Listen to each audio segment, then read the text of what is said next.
Todo mundo de volta?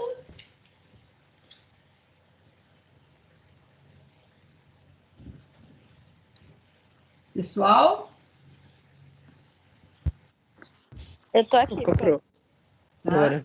Então, vamos lá. Então, agora, a gente vai ver pressão arterial e no final da aula, no final dessa apresentação aí, dessa aula, eu coloquei a correção da atividade que vocês fizeram. Tá bom? Certo. Do questionário. Então, vamos lá. Pressão arterial. Para eu verificar a pressão arterial, eu preciso do esfigmomanômetro e do estetoscópio. Vocês lembram, numa aula de avaliação que a gente fez, que eu falei que tem as medidas certas, né, para esse esfigmo. Então, por exemplo, qual é a medida desse aparelho aqui, ó? O esfigmo, ele tem uma faixa de tecido, que dentro dessa faixa tem uma bolsa de ar, e ele tem por fora esse manômetro, esse reloginho, e ele tem essa perinha, que é por onde a gente infla. Essa faixa, a extensão dela é a extensão para você envolver o braço. Mas a largura tem que ser 20%, mais ou menos 20% do diâmetro, da medida de diâmetro do seu braço.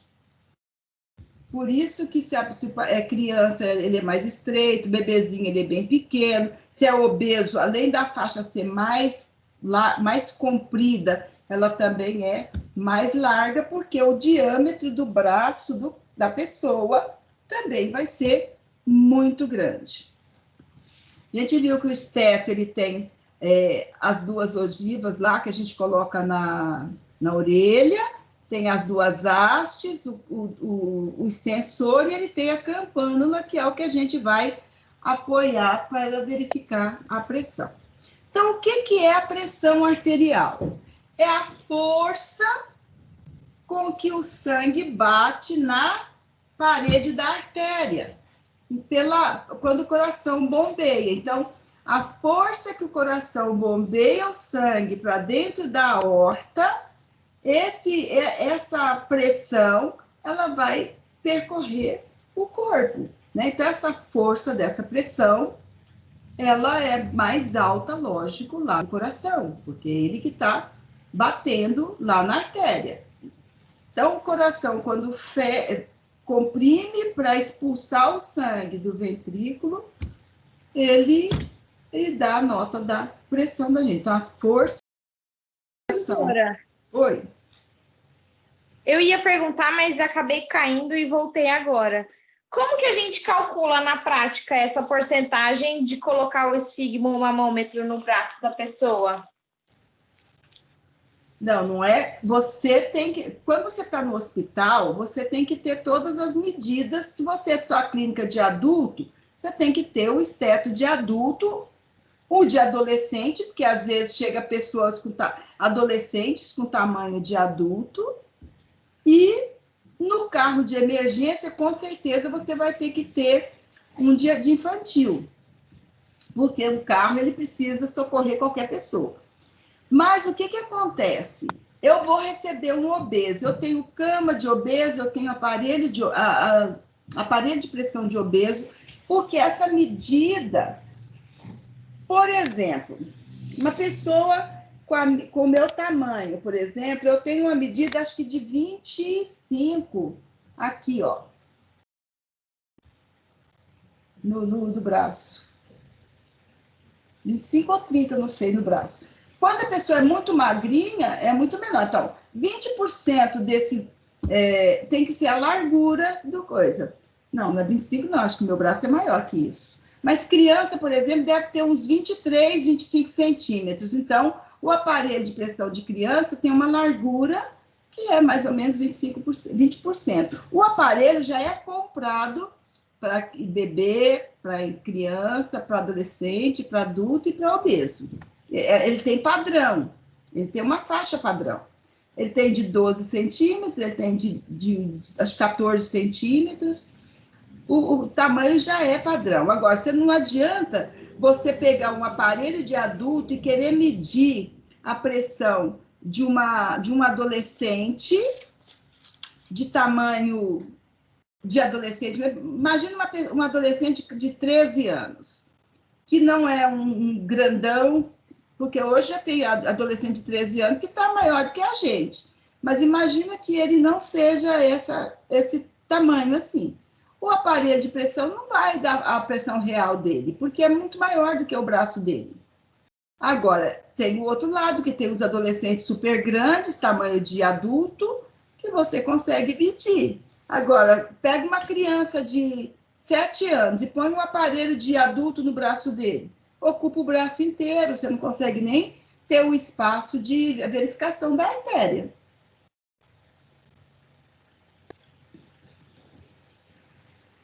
Então, o coração, quando ele se... Oi, entendeu? O coração, quando ele se contrai e força o sangue para dentro da aorta, a pressão é muito alta. E essa pressão é o pico máximo da pressão. É a jogada do sangue para dentro da aorta, que é a sistólica. Quando ele jogou o sangue, já teve essa pressão, passou essa força que ele fez, o ventrículo vai se relaxar. O sangue que permanece nas artérias vai ter uma pressão menor, que é a pressão diastólica, porque o coração mandou e relaxou. Ele relaxou, a pressão que continua na artéria é a pressão diastólica.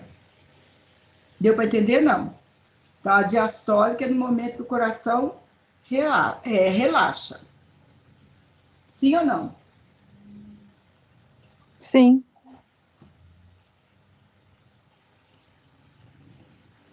Então, o que pode interferir nessa pressão arterial, né? A pressão, ela é medida em milímetros de mercúrio.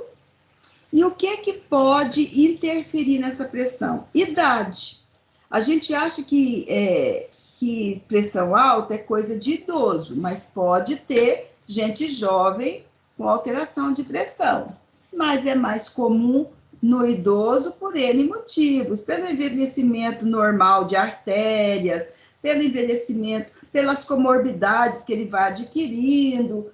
Então, é mais comum no idoso, mas a idade, eu posso ter um jovem hipertenso.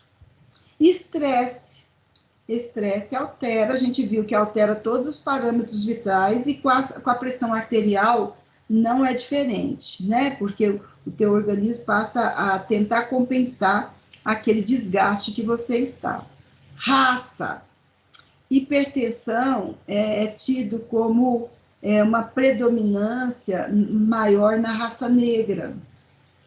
Medicamento. Medicamento eu posso, de repente, tomar um medicamento que ele altera a minha pressão para mais, ou eu tomo hipotensor, que vai alterar a minha pressão para menos, né? É esperado, é um objetivo do medicamento. A gente tem a variação diurna da pressão com a noturna e a questão do gênero, né? Que eu posso, por exemplo, pensando em gênero, eu posso ter a hipertensão gravídica, por exemplo, né? Que é da gestante. E as duas alterações que existem na pressão é a hipertensão, ou seja, alteração para mais, e a hipotensão, que é a alteração para menos. Então, a hipertensão, hoje em dia, é a alteração mais comum que a gente vê. Você não vê as pessoas fazerem tratamento porque são hipotensas. Elas fazem tratamento porque elas são hipertensas. E isso tem a ver, pode ter a ver muito com a idade, pode ter a ver com alguma patologia da pessoa, pode ter a ver com o tipo de serviço estressante que a pessoa faz, pode ter a ver com a loucura da vida moderna, né? Que todo mundo está estressado, correndo de um lado para o outro. E ela é e o que é mais grave é que a pressão arterial ela pode estar alterada nas pessoas e ser assintomática. A pessoa pode ter pressão alta e nem saber. Porque se a gente pensar que a pressão normal, pela 7ª Conferência de Sociedade de Hipertensão, a pressão normal é 120/80, a pessoa pode ser jovem, ter lá os 140/90 e achar que está normal e não sentir nada e por isso não procura médico, não vai fazer controle, não faz a dieta, assim, não muda as atividades do dia, não muda a alimentação, e daí acontece de ser assintomática, só vai tratar quando a situação estiver grave, né? E essa hipertensão, ela está muito associada ao espessamento das artérias e à perda da elasticidade desses vasos. Então, por isso que a gente se acostumou a dizer que a hipertensão é coisa de idoso, porque o idoso, o envelhecimento normal dos vasos, né, do organismo, já predispõe para a hipertensão. Então, ele tem um espessamento na parede do vaso, esse vaso não consegue distender, ter elasticidade como tinha, o coração bombeia o sangue tem dificuldade de passar. E o coração vai continuar bombeando, né? Então, quando ele tem esse espessamento e essa elasticidade, essa falta de elasticidade, a resistência desse vaso é maior. Então, é mais difícil do sangue passar. Só um minutinho. É mais difícil do sangue fluir normalmente. Então, o coração continua bombeando, porém ele percebe a resistência, em consequência disso, o fluxo sanguíneo vai diminuir para os órgãos de uma maneira geral, por causa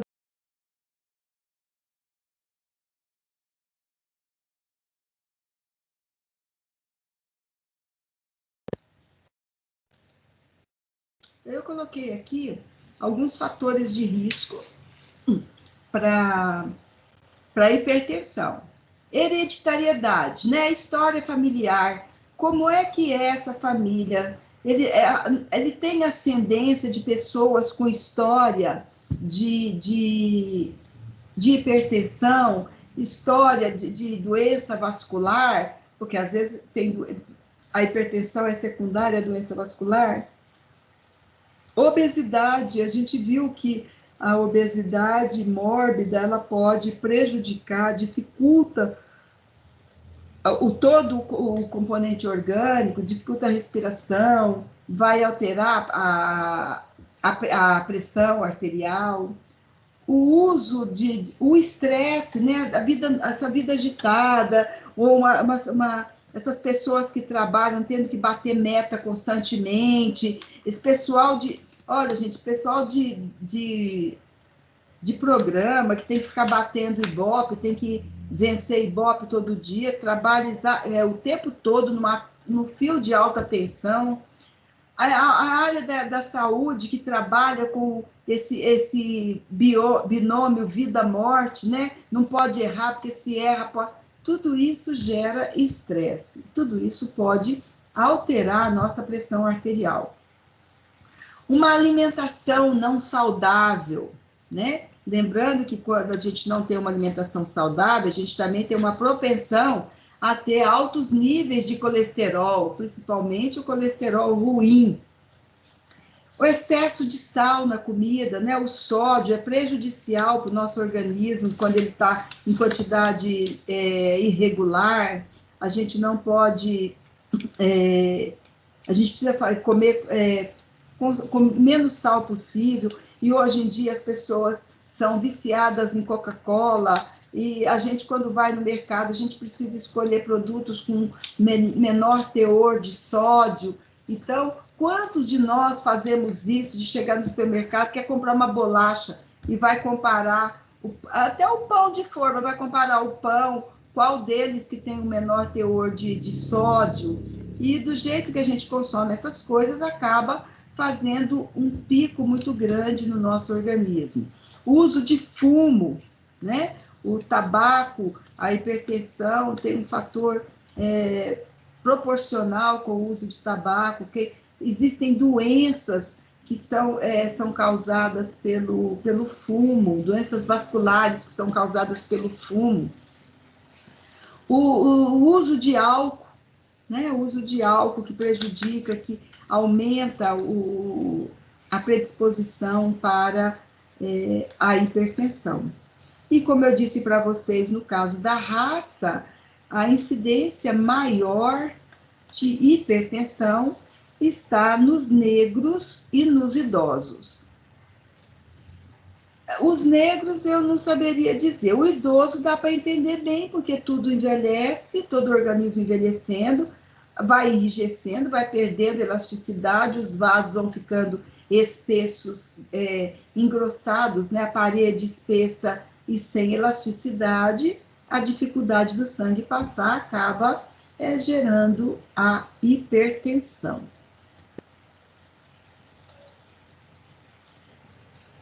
E nós temos a hipotensão, que é a diminuição dos níveis da pressão arterial, né?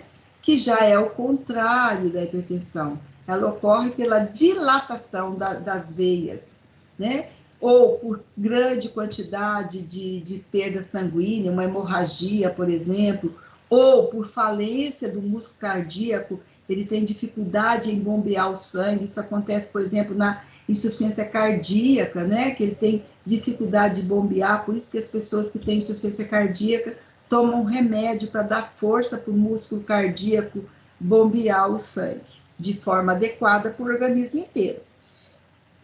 E quem tem o pico de hipotensão, quem tem a presença da hipotensão, está sempre associado com algumas características, com alguns sinais e sintomas. Por exemplo, palidez, né? A pessoa fica muito pálida, a pele fica fria, às vezes até pegajosa, pode fazer confusão mental, a frequência cardíaca vai aumentar tentando compensar, né? O coração vai tentar compensar essa hipotensão devido à diminuição do débito cardíaco. Então, ele tenta trabalhar mais para fazer aquele volume circulante, para fazer aquela quantidade passar pelo coração por minuto.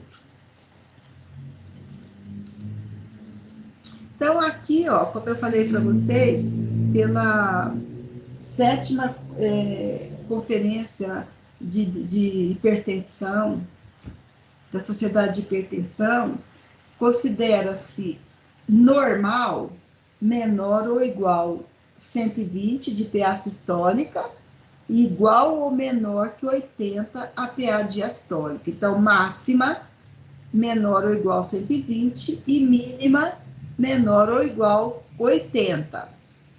Isso é normal. O que é o pré-hipertenso? É aquela pessoa que tem uma pressão arterial constante entre PA sistólica 121 até 139 e a PA diastólica de 81 a 89. Ou seja, é constante isso. Não é assim, eu tenho a pressão de 120 por 80 constantemente. De repente, me acontece alguma coisa, eu faço lá 130 por 85. Eu preciso ficar atenta e medir de novo para ver se eu estou entrando em pré-hipertensão, se foi um negócio isolado, que eu tive um susto, alguma coisa que me aconteceu. O hipertenso estágio 1, ele já vai ter a pressão arterial dele dentro de PA sistólica 140 a 159 e PA diastólica 90 a 99. Hipertensão estágio 2, ele tem a PA sistólica entre 160 e 179 e a PA diastólica entre 100 e 109, né? Hipertensão estágio 2 é um risco aumentado para um AVE, né? Pressão muito alta, a diastólica muito alta. Hipertensão estágio 3, essa pessoa tem uma PA diastólica igual ou maior que 180 e a diastólica igual ou maior que 110. Então, essas pessoas precisam ser acompanhadas, né? O pré-hipertenso, ele é acompanhado fazendo verificação de pressão esporádica. Então, eles têm uma probabilidade muito grande de se tornarem hipertensos e tem maior risco de complicação porque eles são, na maioria das vezes, assintomáticos, né? Então, eles têm risco de ter uma complicação cardiovascular maior do que uma pessoa que tem uma pressão dentro da normalidade, igual ou menor que 120/80. E essas pessoas, a partir do pré-hipertenso, ele precisa ser acompanhado. O hipertenso estágio 1, ele faz acompanhamento e já toma medicamento. E o hipertenso, às vezes, toma um medicamento. O hipertenso 2, às vezes 2. O hipertenso 3, às vezes mais medicamento para pressão, porque precisa manter esses níveis dentro da normalidade. Então, como é que a gente avalia a pressão? Nós temos duas formas, dois tipos de pressão. Nós temos a pressão não invasiva e nós temos a pressão invasiva. Dentro da pressão não invasiva, nós temos a verificação manual e nós temos a verificação eletrônica. Qual é a verificação manual? Essas que eu pus aqui, os desenhos para vocês. Então, eu tenho que envolver todo o braço do paciente com o manguito, né, com o esfigmo, e eu vou ter que palpar essa artéria. Então, onde que a gente mede a pressão? Eu faço uso do braço e eu vou medir a pressão na artéria braquial, que é essa aqui, ó, que desce a braquial, que depois do cotovelo ela vai se bifurcar em radial e ulnar. Então, eu vou colocar o aparelho, mas para isso, gente, eu preciso que o paciente esteja numa situação confortável, né? Ele precisa estar sentado ou pode estar deitado, se o paciente é acamado. Mas se não é paciente acamado, eu estou no posto de saúde, o paciente faz controle, chega, eu pego o cartãozinho dele, vou pegar o prontuário, enquanto isso, eu peço para que ele descanse 10 a 15 minutos, porque veio andando, para que eu possa verificar essa pressão. E quando eu chamo para verificar, eu peço para ele se sentar, para ele apoiar o braço com a mão virada para cima, mas ele apoia o braço na mesa lá, ou no suporte de braço, como a gente está vendo aqui, e eu vou colocar o manguito no braço dele. E eu vou palpar a artéria, né? E aí a gente tem o manual total aqui, que é o que eu inflo a perinha, e a gente tem esses digitais hoje, ó, que você coloca ou no pulso, esse aqui da esquerda, ou você coloca mesmo, ele tem um manguito para abraçar o braço, mas ele tem esse aparelhinho que vai dar a medida da pressão arterial. Então, para eu colocar esse manguito, eu preciso palpar a artéria, sentir essa artéria braquial, e eu vou colocar esse manguito 2,5 centímetros acima. Isso vai dar o quê? 2 dedos meu, acima do local onde eu palpei a artéria. Bem como está nesse esquema aqui, ó. Vocês estão vendo que a artéria, olha, ele coloca o esteto no lugar para você ver onde está a artéria, que é acima da bifurcação, e eu coloco o manguito 2,5 centímetros acima de onde eu estou palpando a artéria.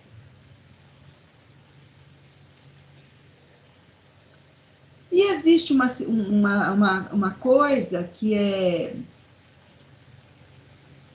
uma situação de, às vezes, você atender o paciente e ele fazer hipertensão e ele fala assim, mas eu não sou hipertenso.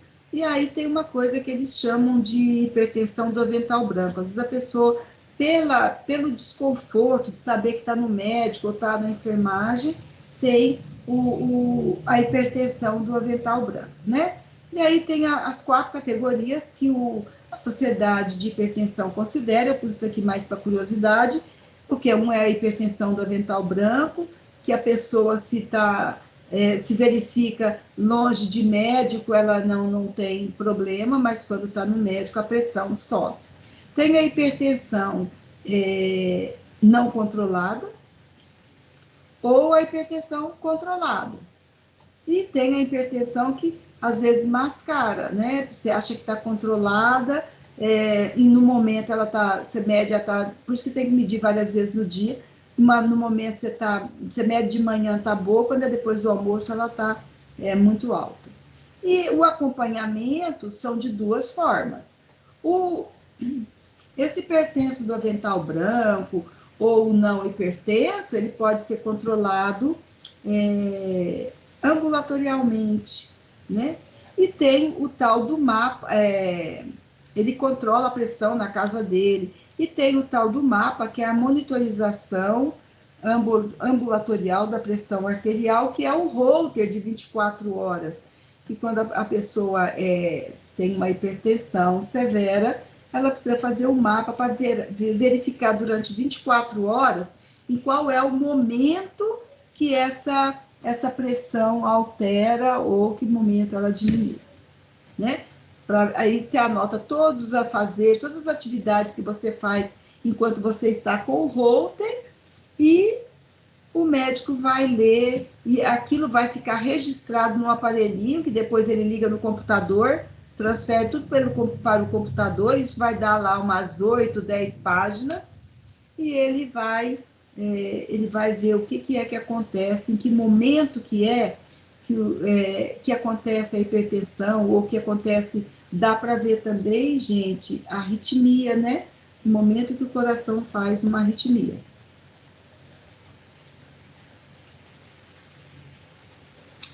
E a gente tem a não invasiva eletrônica, que é aquela que o paciente está lá na UTI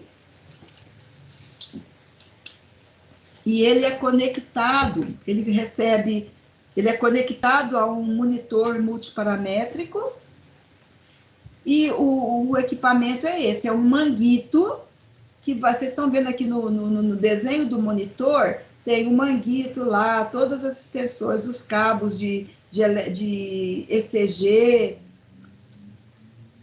e a conexão onde se liga o manguito. E o manguito é assim, ó, ele tem as duas hastezinhas, mas ele não tem aquele reloginho, e ele é conectado nesse cabo cinza aqui, e esse cabo aqui a ponta da direita, aqui tem 2 caninhos, onde a gente conecta as borrachinhas do aparelho, e a outra ponta é conectada lá no monitor. E aí você parametriza o monitor de quanto em quanto tempo é para medir aquela pressão. Naquele tempo, o próprio monitor infla o manguito e mede a pressão. E esse resultado vai aparecer no monitor.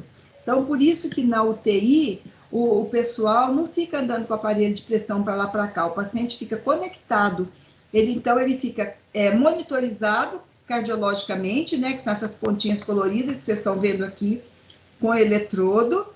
Ele fica com o aparelho de pressão, ele fica com um sensor de temperatura, e vai aparecer tudo lá no no monitor. E ele fica com o oxímetro de pulso, que é diferente daquele desenho que eu mostrei para vocês, que é uma pega aqui no dedo e no monitor vai aparecer a cada 2 horas a pressão. Vamos supor que eu parametrizei de 2 em 2 horas. Cada 2 horas o monitor vai medir a pressão e eu vou ler os parâmetros que está lá no monitor e vou anotar na folha de controles do paciente. Então, é uma coisa eletrônica, mas que o papel do enfermeiro é monitorizar o paciente, instalar todos os equipamentos, e é o aparelho que vai ficar medindo. O próprio monitor é que faz a medição, a aferição da pressão. Vocês já viram isso, não? Hein, pessoal? Não. Sim, aparelhinho já. Hã? Esse aparelhinho já. Já, né? É comum, olha, é comum em centros, é comum em UTI, em emergência, né? Sala de emergência do PS. Quem trabalha com resgate, ele é um aparelhinho de transporte, mas é comum também em RPA, e é comum em qualquer semi-intensiva que o paciente precisar ficar monitorizado e com aferição constante da PA, né? E é uma PA muito fidedigna, mais talvez fidedigna que a gente ausculta, né? No coisa.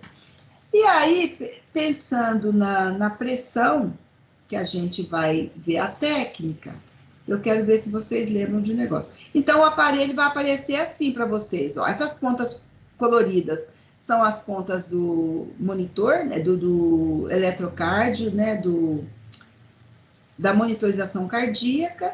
Aqui vocês estão vendo que tem um tubo cinza aqui, ó, que ele tem um conector, ele consegue um pininho que conecta na extensão, que vai lá no aparelho, e o manguito. E vai aparecer assim, ó. Então, 120/80, a pressão, frequência respiratória, saturação 98, frequência cardíaca 80. E você lê isso e passa para o monitor. E aqui embaixo, ó, você vê que faz uma D2 longa, né? Ó. E a gente tem a pressão arterial invasiva. A pressão arterial invasiva é essa que conecta, funciona um acesso aqui. Funciona um acesso, conecta através de um domus, ó, liga um soro, né? Ó. Esse domus aqui é que vai fazer a verificação e vai aparecer lá é um transdutor que a gente chama de domus, que vai aparecer lá. Essa bolsa precisa estar com pressão constante, né? Porque tem que estar entrando o soro aí. Isso aqui é assim, até em UTI não é comum. Só paciente, acho que é unidade cardiológica, mesmo UTI de paciente cardiológico muito grave, porque na maioria das UTIs, UTI geral, é a pressão não invasiva, que é a que a gente acabou de ver. Para colocar essa pressão invasiva, em 2011, o COFEM publicou uma resolução de número 390, dizendo que o enfermeiro pode fazer isso. Então, ó, o artigo 1º diz o seguinte: no âmbito da equipe de enfermagem, a punção arterial, tanto para fins de gasometria, como para monitorização da pressão arterial invasiva, é um procedimento privativo do enfermeiro, observadas as disposições legais da profissão. Ou seja, tem que ser enfermeiro, tem que estar capacitado, tem que estar habilitado. Parágrafo único. O enfermeiro deverá estar... deu um erro aqui, gente, desculpa. Estar dotado dos conhecimentos, competências e habilidades que garantam rigor técnico-científico ao procedimento, atentando para a capacitação contínua necessária à sua realização.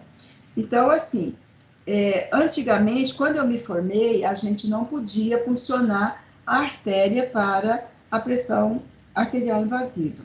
Hoje, depois de 2011, com essa resolução do COFEM, o enfermeiro está respaldado legalmente para fazer isso, né?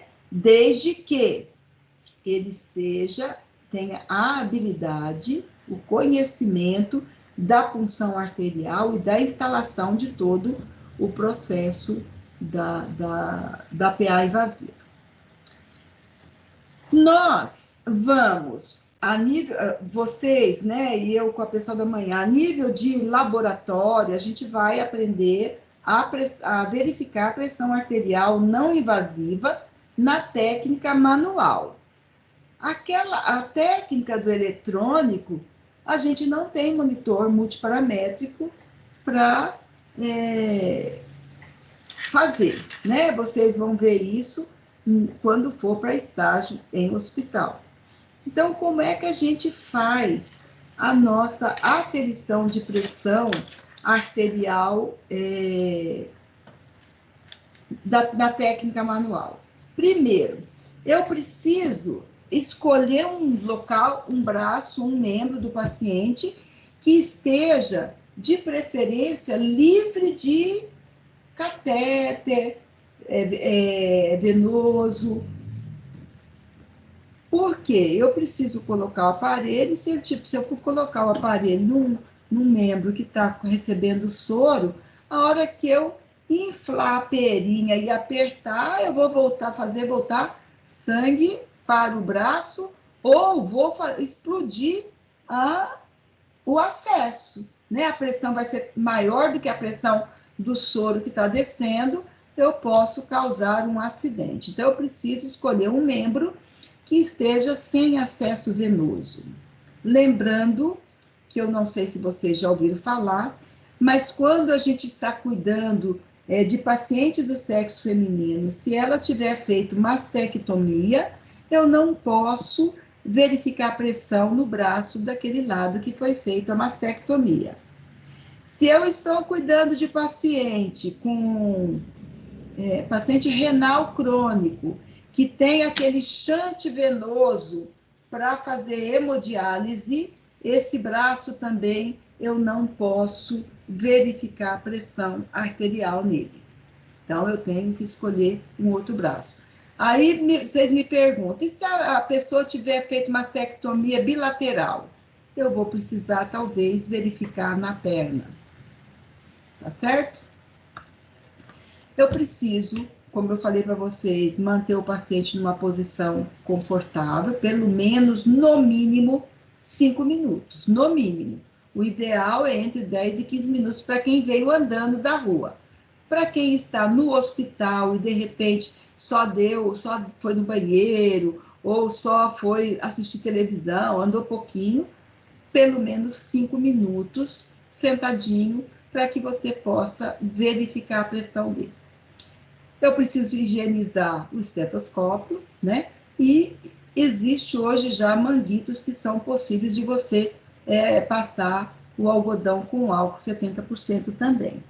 Vou lavar as minhas mãos, vou explicar para o paciente o que eu vou fazer, né? Então, eu vou chegar para ele e vou falar: seu João, eu preciso verificar a sua pressão. O senhor pode sentar um pouquinho? Ficar sentadinho para eu poder verificar a sua pressão? Você chega, enquanto ele senta, você vai higienizando o esteto, higienizando o aparelho na frente dele, ele vai conversando com você, vai descansando e você pode verificar. Vou lavar as mãos, né? E vou posicionar o braço dele naquela posição que eu falei para vocês já. Ou ele está deitado e eu posso deixar ele com o braço estendido, né? Ou ele vai estar sentado e vai estender o braço em cima da mesa ou do suporte de braço. Eu vou palpar a artéria braquial dele, vou localizar a artéria braquial dele, e vou colocar o manguito 2,5 centímetros acima desse local que eu senti a pulsação. Onde eu senti a pulsação, 2,5 centímetros para cima, eu coloco o manguito. Ele tem que envolver o braço todo do paciente e eu vou fechar, né? Alguns são, a maioria hoje é com velcro. Antigamente tinha uns que tinham umas hastezinhas metálicas. Hoje é muito difícil. Hoje é tudo com o manguito, com o velcro. E aqui eu pus a situação para vocês verem como que é. Então, eu vou palpar a artéria, vou colocar o manguito, coloquei o manguito, volto, palpo de novo a artéria e vou inflar a bombinha, a perinha. Vou inflar até desaparecer a palpação que eu estou fazendo. Então, eu estou sentado ou em pé na frente dele. Imagina essa posição dessa foto segunda aqui, que ele já está com esteto, mas que ele não tivesse com esteto, que ele estivesse palpando a artéria. Então, ele vai palpar a artéria e ele vai inflar a pera até desaparecer o que ele está sentindo, que ele está palpando da artéria. Ele olha no reloginho, quanto que deu, onde que foi que sumiu, e abre o parafusinho da pera, desinfla o manguito, esvazia tudo, e vai esperar 30 segundos, pelo menos, só falar aqui antes depois. Os outros, esses aqui, artificiais, esses eletrônicos, esse aqui de mesa, você coloca o manguito no seu braço e você aperta o power aqui, ó, e ele vai medir. Esse pequenininho aqui, você coloca no pulso, você aperta start e ele vai medir também. Ele vai te dar pressão máxima e mínima e a frequência cardíaca. Então, eu palpei a artéria, né, com a minha mão não dominante, coloquei o manguito, voltei a palpar a artéria, estou palpando a artéria, vou inflar a pera até desaparecer, até eu não conseguir mais palpar. Quando some, eu observo no reloginho onde que foi, onde que marcou. Solto tudo, desinflo o aparelho e deixo o braço do paciente descansar por 30 segundos, 1 minuto que seja. E daí eu vou colocar o esteto, vou localizar a artéria, vou colocar a campânula, o diafragma do esteto, que é a campânulazinha, em cima da artéria onde eu estou palpando, e eu vou inflar a pera até 30 milímetros de mercúrio acima daquela marca que desapareceu a palpação àquela hora. Tudo bem? Tá entendendo? Se tivesse ao vivo, né? Pronto. Não é? No laboratório vocês vão fazer. No laboratório vocês vão fazer isso ao vivo. Viu? Que a gente volta para o laboratório em outubro. Ai, que bom. Né? Mas tá dando para entender? Olha, eu palpo a artéria. Achei a artéria, coloco o manguito 2,5 centímetros acima. Coloco o manguito, palpo de novo a artéria, mantenho meus 2 dedos da mão não dominante palpando a artéria e com a mão dominante eu inflo a perinha. E estou sentindo, ainda estou sentindo a artéria. De repente não sinto mais. Eu olho no reloginho que marca que está lá o ponteiro. Solto tudo, deixo o braço descansar 30 segundos, pego o esteto, coloco o esteto, pego o diafragma do esteto, palpo a artéria e coloco em cima da artéria, fico segurando com meus 2 dedos da mão não dominante e vou inflar a pera até 30 milímetros de mercúrio, acima daquela marca onde desapareceu a palpação que eu estava sentindo. Deu para entender até aqui? Sim. Sim? Então, bora lá. E daí, né, eu inflei até 30 centímetros acima, eu vou soltando aquele parafusinho e vou lentamente soltando até que eu vou ouvir o primeiro som. Como é que chama esse som?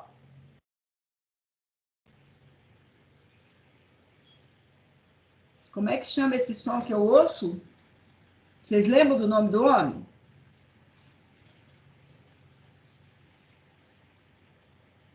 Não, né? Já já eu conto. Então, eu vou soltando lentamente. O primeiro som que eu ouço é a pressão máxima.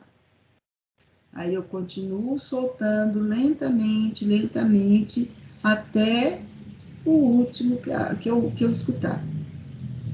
Então, assim, eu vou escutar, vai diminuindo, vai diminuindo, vai diminuindo. De repente, 2 milímetros acima do último som que desaparece, ele vai oscilar, é a pressão mínima. Então, o primeiro som é a máxima, o último som é a mínima. Som de Korotkov. Vocês lembram? Não. Lembra? Não lembro não. Não lembra que a gente falou do som de Korotkov? Não, falou assim, mas que era esse nome, não dava para lembrar mais. É o nome do homem que descobriu. Se você visse como que ele explicou isso daí, é extremamente confuso. Eu vou, então, repetindo o procedimento no outro braço, a mesma coisa no outro braço, vou informar o resultado para o paciente e vou anotar o resultado no prontuário e vou lavar as mãos. Difícil, gente, medir pressão? Na teoria parece que não, porque na prática. Na prática é mais fácil ainda. Porque eu estou falando de som que vocês nem sabem que som é esse. Sim ou não? Pois É verdade. É mais Né? difícil. Aí na prática vai ser mais fácil, porque você ouve o som. Não tem como não ouvir. Né? Verdade. Gente, dúvidas? Porque depois... Não. Nenhuma dúvida das duas metadaulas, dos sinais vitais de uma maneira geral? Só acho que por que não pode aferir a pressão em mulheres que fizeram mastectomia? Porque elas fica prejudicada essa circulação. Às vezes é prejudicada até a circulação a sanguínea e esqueci o nome da outra. Às vezes o braço incha, né? Você não pode fazer pressão nesses braços, porque já tirou tudo aqui, né, gente? Interrompeu tudo aqui. Então, você não pode fazer pressão na mastectomizada. Às vezes, quando é bilateral, você tem que medir na perna. E que equipamento que usa para medir na perna? A mesma coisa de pressão. Ah, certo. Você bota na panturrilha e mede.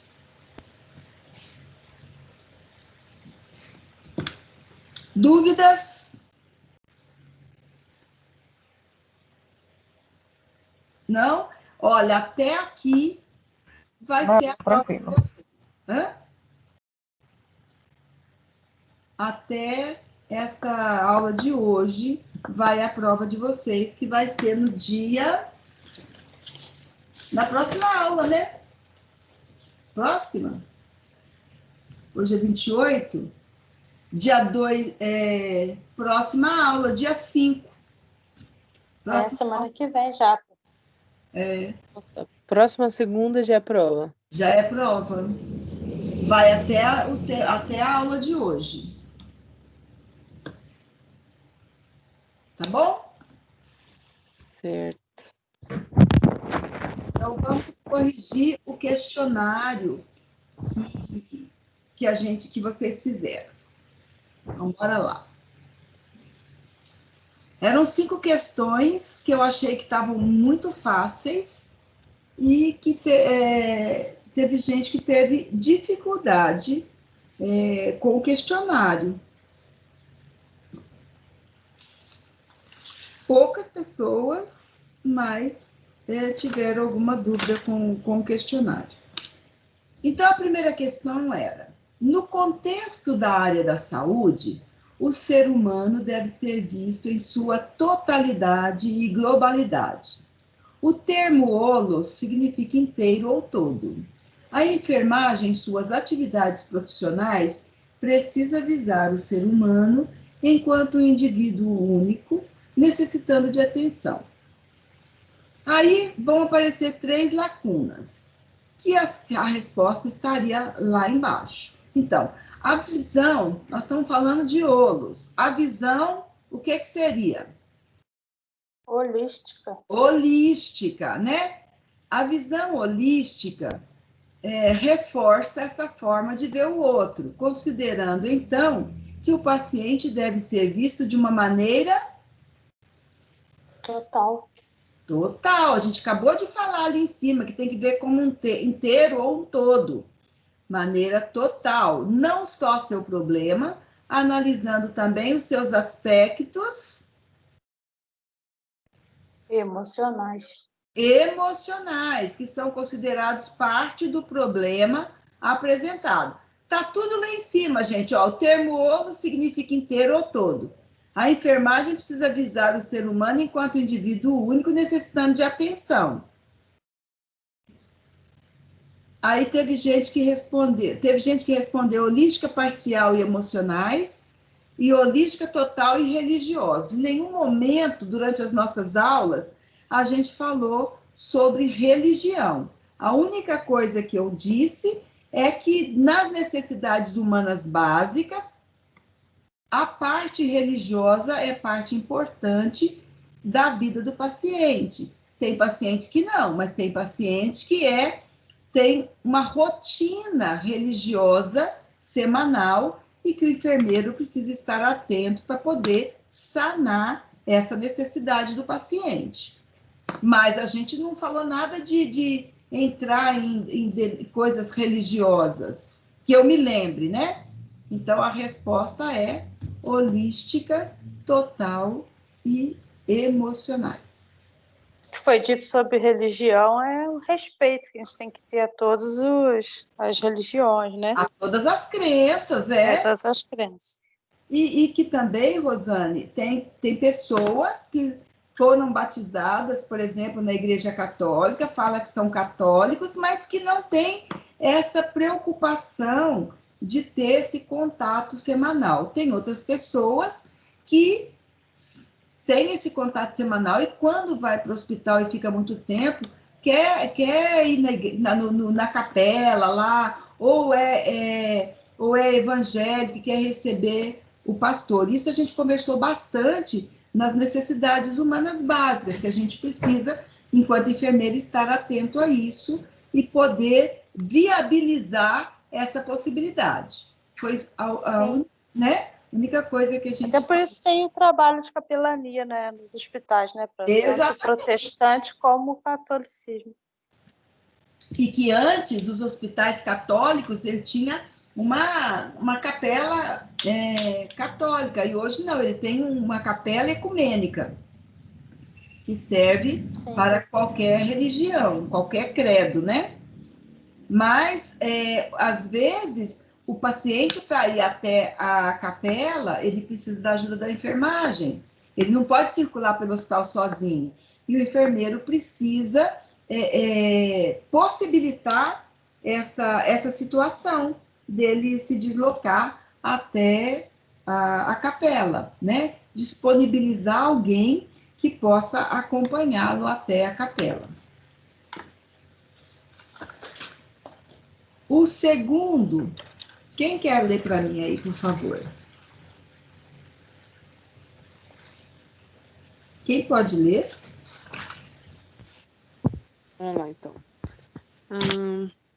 A anamnese é um tipo de entrevista feita inicialmente pelo enfermeiro, usando um instrumento previamente elaborado e padronizado na instituição, onde serão anotadas as informações passadas pelo paciente e os aspectos observados pelo enfermeiro. Informações essas irão contribuir para detectar a atual situação de saúde e doença do paciente e o sucesso de seu tratamento. Essa é a etapa mais importante de todo o processo, pois é esse momento que permite ao enfermeiro, né, estreitar sua relação com o paciente, de maneira que se preserve seu lado humano, seus valores e crenças. Não se trata somente de uma sessão de pergunta e resposta, mas sim de um diálogo. Isso. Tá certo. De acordo com o texto apresentado, complete as lacunas da maneira correta e assinale a alternativa correspondente. E isso, gente, a gente viu desde o comecinho na abordagem holística que o enfermeiro tem esse diálogo com o paciente a todo momento. Ele tem que desenvolver a habilidade de fazer esse diálogo, porque quando o paciente está conversando com ele não pode estancar as respostas, ele precisa sempre aprofundar nos assuntos. A gente viu que a gente deu alguns exemplos, que o paciente fala, hoje estou triste. Aí o enfermeiro vai falar, o senhor está triste? Não, mas por que o senhor está triste? Ele vai falar algumas coisas, você vai falar, mas o que o senhor acha que está deixando o senhor triste, como o senhor diz? Você tem que ir rebuscando, então você precisa desenvolver essa habilidade de fazer a pergunta certa, de introduzir a pergunta certa, de acordo com o que o paciente fala. Eu hoje estou com dor no abdômen. Dor? Como que é essa dor? Qual é a frequência? Em que momento que dói? Qual é a intensidade dessa dor? Quando começou essa dor? De que forma é essa dor? O que faz que piora a dor? O que faz que melhora a dor? Então, você vai introduzindo perguntas. Então, é um diálogo, não é exame. Teve gente que respondeu enfermeiro, paciente e exame. Eu ainda não coloquei, lembra que eu falava para vocês? A gente não colocou a mão no paciente ainda. A gente só está na inspeção e na conversa. Lembram disso? Sim. E também médico, ó, não tem nada a ver, né? Enfermeiro, médico e diálogo. Nada a ver. Terceiro, o processo de enfermagem é um método de organização do trabalho do enfermeiro de forma sistematizada que ajuda na avaliação do cuidado e na tomada de decisão e atendimento das necessidades, que necessidades? Humanas básicas, de forma eficaz e holística. Ele possui etapas definidas que são sequenciais e interdependentes. Analise as alternativas abaixo e assinale aquela que mostra a sequência correta dessas etapas. A. Coleta de... acho que veio errado aqui. Coleta de dados, entrevista e exame físico, diagnóstico de enfermagem, planejamento, prescrição de enfermagem, avaliação ou evolução de enfermagem. Eu me lembro que eu coloquei 2 atividades, né? Teve gente que fez essa, então a resposta certa talvez seja essa. B, coleta de dados, entrevista e exame físico, planejamento, diagnóstico de enfermagem, prescrição de enfermagem, avaliação de enfermagem e evolução de enfermagem. C, coleta de dados ou histórico de enfermagem, diagnóstico de enfermagem, planejamento, implementação ou prescrição de enfermagem, avaliação ou evolução de enfermagem. D, coleta de dados ou histórico de enfermagem, diagnóstico de enfermagem, implementação, prescrição de enfermagem, avaliação ou evolução. D, E, coleta de dados, exame físico, diagnóstico de enfermagem, implementação, avaliação de enfermagem. Quais são as 5 etapas do processo de enfermagem? Histórico, a coleta de dados ou histórico de enfermagem,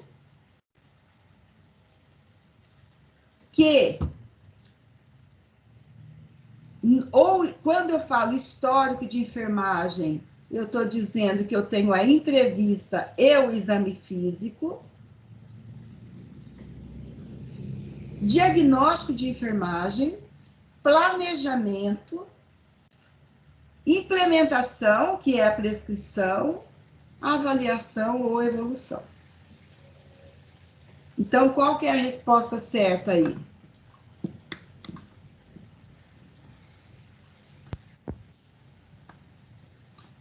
A C? A C, né? A letra C.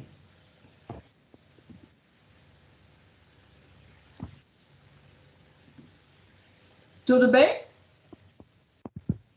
Sim. Sim. Teve gente que errou, mas quando eu ponho coleta de... O histórico de enfermagem é a entrevista e exame físico, não a coleta de dados sozinha. 4.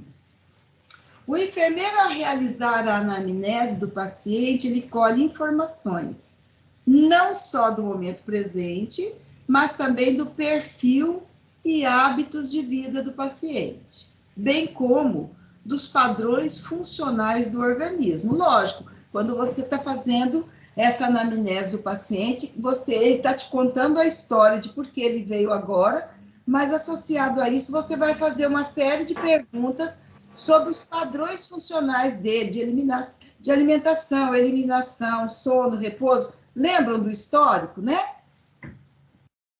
As informações coletadas são objetivas por meio de instrumentos, objetivas e subjetivas, subjetivas, pois se tratam de informações colhidas através de perguntas.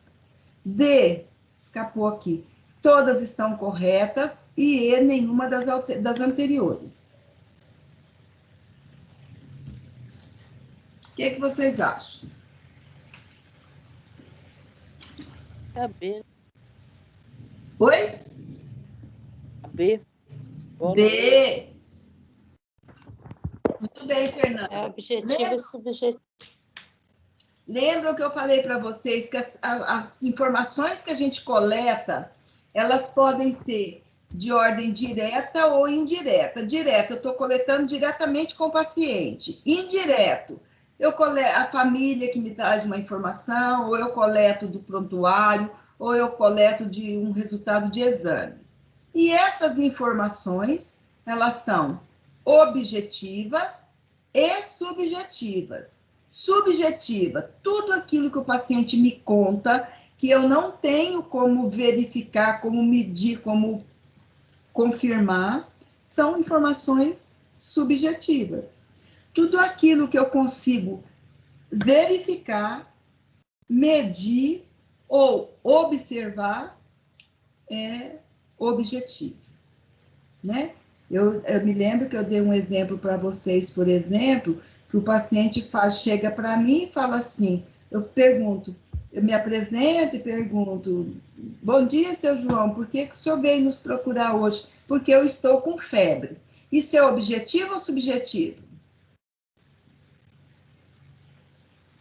Bom, se eu ainda não Subjetivo, né? E a temperatura é subjetivo. Subjetivo. No momento, eu posso até ter observado o paciente que ele está ruborizado, que ele está com o olho muito brilhoso, que são características de quem está com febre. Eu já posso até ter imaginado que ele realmente está com febre, mas por enquanto é subjetivo.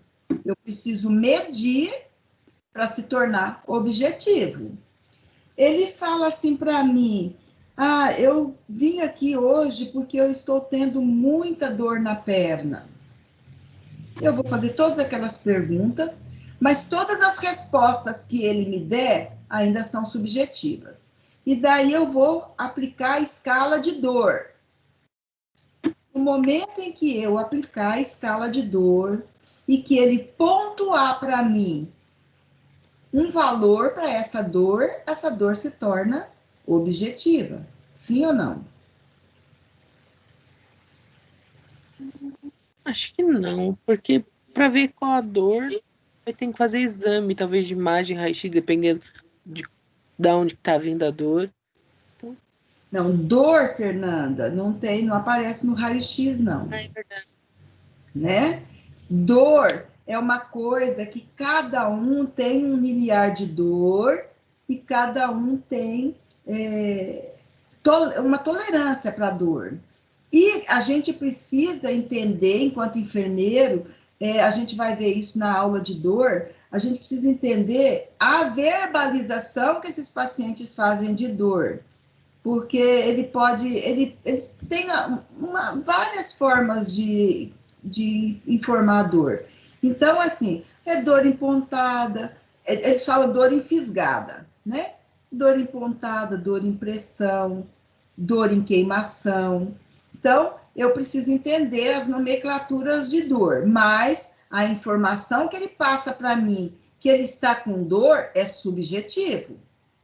Se eu aplicar a escala de dor para ele e ele falar para mim assim, eu peço para ele avaliar de 0 a 10.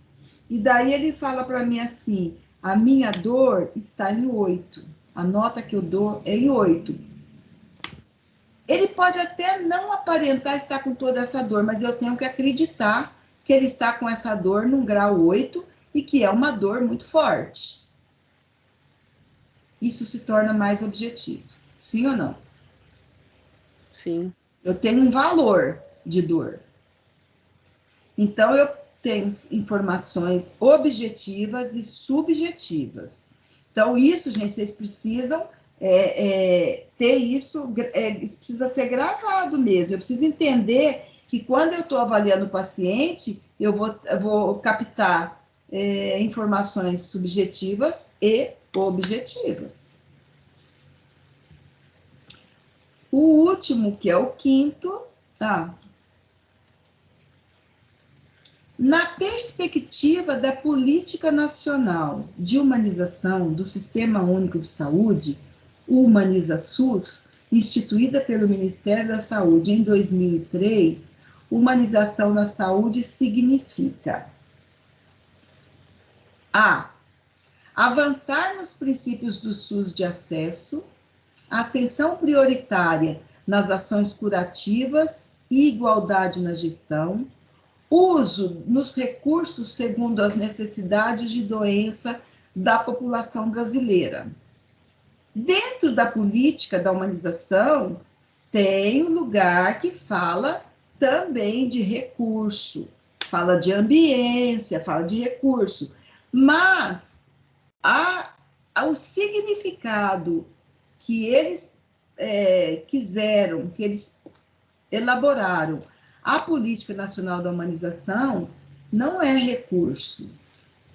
B, a valorização da qualidade técnica e ética do cuidado, aliada ao reconhecimento dos direitos do usuário, de sua subjetividade e referências culturais, garantindo o respeito às questões de gênero, etnia, raça, situação econômica, orientação sexual e a grupos populacionais como trabalhadores, indígenas, quilombolas, ribeirinhas e assentados. C. A valorização do cuidado aliada ao reconhecimento dos direitos do usuário, de sua subjetividade e referências culturais, não priorizando as questões de gênero, etnia, raça, situação econômica, orientação sexual e a grupos populacionais como indígenas, trabalhadores, quilombolas, ribeirinhas e assentados. D. que o acolhimento se caracteriza como um modo de operar os processos de trabalho em saúde, de forma a dar atenção somente aos doentes que procuram os serviços de saúde, ouvindo suas necessidades. E daí? Qual a alternativa correta? É a B, né, pô? Valorização da qualidade técnica e ética do cuidado, aliado ao reconhecimento dos direitos do usuário, de sua subjetividade e referências culturais, garantindo o respeito às questões de gênero, etnia, raça, situação econômica, orientação sexual e aos grupos populacionais como trabalhadores indígenas, quilombolas, ribeirinhos e assentados. Então, exatamente, Rosane, isso mesmo. Porque a gente falou que essa política, quando a política, o SUS, ele tem que dar direito a todas as pessoas igualmente, de acordo com a necessidade de cada um. E que a política nacional da humanização, ela começou nessa preocupação de que precisava humanizar o atendimento nesses locais distantes. Na verdade, a preocupação era geral, com os hospitais também, mas eles tinham uma preocupação muito grande com esse pessoal, os indígenas, né? Os trabalhadores. A política nacional, ela veio não só para beneficiar o usuário, como também o profissional de saúde, o gestor. Então, ela abordou na política todos esse trio, né? Que é o gestor, o usuário e o profissional de saúde, que isso precisava ser respeitado. E passou a valorizar os trabalhadores da saúde, investindo em capacitações, né? Investindo no atendimento para essas pessoas que estão lá distante, que não conseguem vir nos grandes centros, como os ribeirinhas. Criou-se aquele hospital barco que vai visitar todos os... uma vez por mês passa em todas aquelas aldeias, né?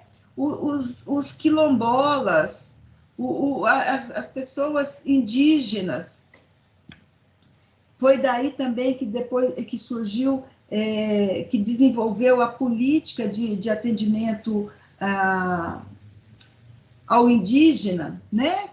Que se preparou os próprios representantes dos indígenas para ajudar a atender e identificar os problemas de saúde na população indígena. Então, é uma política que veio para valorizar a qualidade técnica e ética do cuidado, com todos os conhecimentos, os direitos do usuário, a subjetividade deles, né, respeitando suas referências, suas crenças e culturas, e garantindo respeito a toda questão, seja de gênero, e daí envolve, na questão de gênero, envolve todas essas diversidades existentes atualmente, todas as categorias, toda a situação econômica, seja pobre, seja rico, né? E essas pessoas, os quilombolas, coitados, que não tinham direito de nada, essas pessoas que estão assentadas nesses terrenos. Então, dá direito, a política tem que envolver todas essas pessoas. Estava difícil? Eu achei que estava muito fácil, mas teve gente que teve dificuldade, poucas pessoas. A maioria, teve gente com 500 pontos, com 400, vocês já viram a nota lá? Eu ainda não olhei, não. O pessoal do segundo semestre, não se assustem, mas eu não consegui lançar o de vocês ainda. O pessoal do segundo semestre, eu já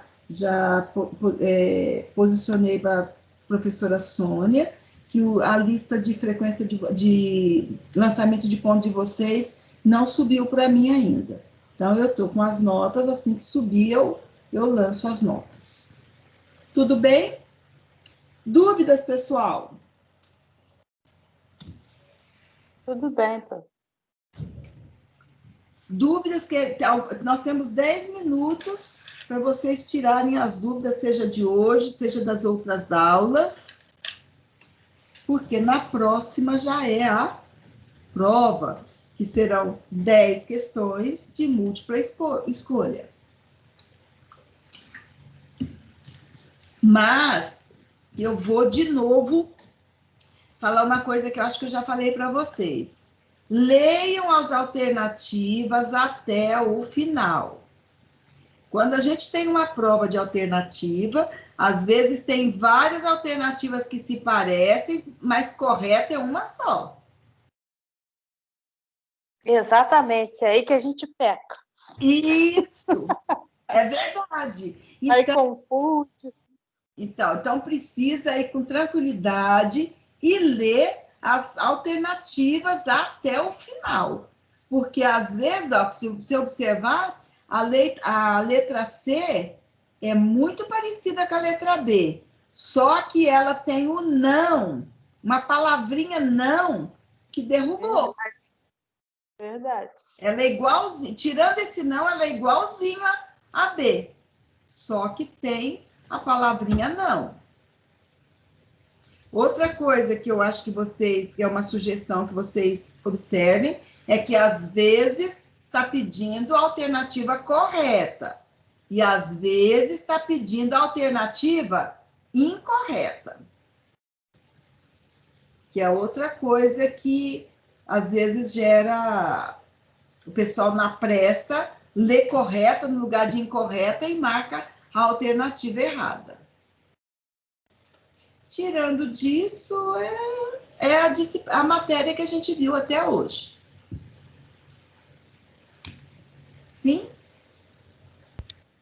Pena que não deu para ver, por enquanto, a prática, né? Mas... Então, o governo acho que liberou a partir de outubro, né? Enquanto não libera, a gente não pode ir contra, né? Mas é assim, na verdade, agora, já que a gente está só com as teorias, e mesmo com a professora Simone, vocês conseguem simular algumas coisas, mas não conseguem fazer, por exemplo, no caso dos sinais vitais, em caso de entrevista, de anamnese, vocês até conseguem simular algumas coisas, né? Ver um estudo de caso, alguma coisa assim. Mas em outubro, voltando, isso precisa estar na cabeça para que vocês só pratiquem. Na minha opinião, vocês vão praticar não só os sinais vitais, como a entrevista. Então, já vão se preparando, porque vocês vão ser, no momento, paciente, que vão ser entrevistados, em outro momento, vocês vão estar entrevistando. É verdade. Né? Para poder ir pegando o manejo de fazer. Mas a gente vai fazer essas práticas aí. Vocês com a professora Simone e eu com a turma da manhã. Tá bom? Tá ótimo. Então, pessoal, olha, a gente está hoje com 2 usuários desconhecidos. Eu não sei quem é. Não sei quem que está aparecendo como usuário desconhecido para mim. Mas, deixa eu fazer uma outra pergunta. A Giovana, deixa eu ver se a Giovana está aqui. Não, já foi. Andressa Leite. Andressa Leite, gente, vocês conhecem? Faz parte da turma de vocês? Andressa da Conceição Rodrigues e Andressa Leite. Professora, Oi. Apareceu meu nome aí hoje, Francisca? Apareceu. Você então, no tablet eu não consigo, eu entrei várias vezes e só consegui colocar no celular o nome. Então, porque você estava entrando como usuária desconhecida, lembra? Que eu perguntei uma vez? Isso, a aula inteira, só que caiu a noite inteira, então eu mudei para o celular e consegui colocar o nome para tentar assistir a aula. Na verdade, eu não sei te explicar o que acontece com isso, porque eu tenho uma aluna da manhã que quando ela pôs a foto dela no não sei onde lá que ela disse que pôs a foto, aí agora ela virou usuária desconhecida. Então, eu não sei a nível Ah, de tá, sistema entendi. Mas eu nem coloquei foto. como resolver. E Tudo a Fernanda Monteiro parece para a senhora, Pro? Porque para mim não parece aqui, não. Eita, tô com Fernanda medo. Moura? Isso. Fernanda Parece. Monteiro. Aparece Fernanda Cristina Moura. Até aí aparece. Eu sei que o último é Monteiro. Sim. Ah, tá. E Para mim aparece não parece, não, a Pedro. Fernanda. Caramba, Rose. A Rosane aparece V Rosane. Não sei o que quer dizer esse V. Professora, Ué? boa noite. Vê? Rose Bilória está aparecendo? Oi? Rose Bilória está aparecendo? Tá aparecendo, tá. Tá bom. Tá. Tá bom, obrigada. Boa noite, professora. Boa noite, bem. Pro, o meu tá aparecendo? Meu quem? José. Isso. Ribamar, tá. O seu Ok. nunca ficou. Felipe tá aparecendo, professora? Hã? Felipe tá aparecendo? Felipe também parece. Eu tenho dois que eu não sei quem são. A gente vai saber quando for na prova, né? Pessoal, então, se vocês não têm dúvida, eu vou desejar uma boa prova para vocês semana que vem. Eu vou estar no primeiro horário, eu vou estar online. Para alguma dúvida, claro que não da prova, né? Não das questões da prova, mas alguma dificuldade de entrar, de acessar, eu vou estar online. Então, se alguém precisar, tá bom? Certo. Professora, vai ficar aberto como? Vai ser no horário da aula ou vai ficar aberto 24 horas igual das outras vezes? Não. É o horário, é que nem foi a última aula, a última prova que a gente fez. Acho que abriu por 3 horas, não foi? Não, ficou de um dia para o outro. Da última vez foi de um dia pro outro. Da primeira vez foram 2 dias e da segunda vez foi de um dia para o outro, né? E agora, vai ser assim também? Também, Ah, tá. Aí abre no horário como se fosse a aula e vai até no outro dia, é isso? Isso. Tá bom. Tá bom? Se tiver alguma novidade, alguma mudança, eu passo para o representante para avisar para vocês. Tá ótimo, Pro. Tá bom? Então, gente, obrigado por vocês terem continuado comigo até agora. Boa noite, boa A semana. gente que agradece. Estudem Boa semana. bastante e façam uma boa prova. Obrigada, Pro. Boa noite, Pro. Obrigada. Nada, boa noite. Boa noite, Pro. Boa noite. Boa noite, Pro. Boa noite.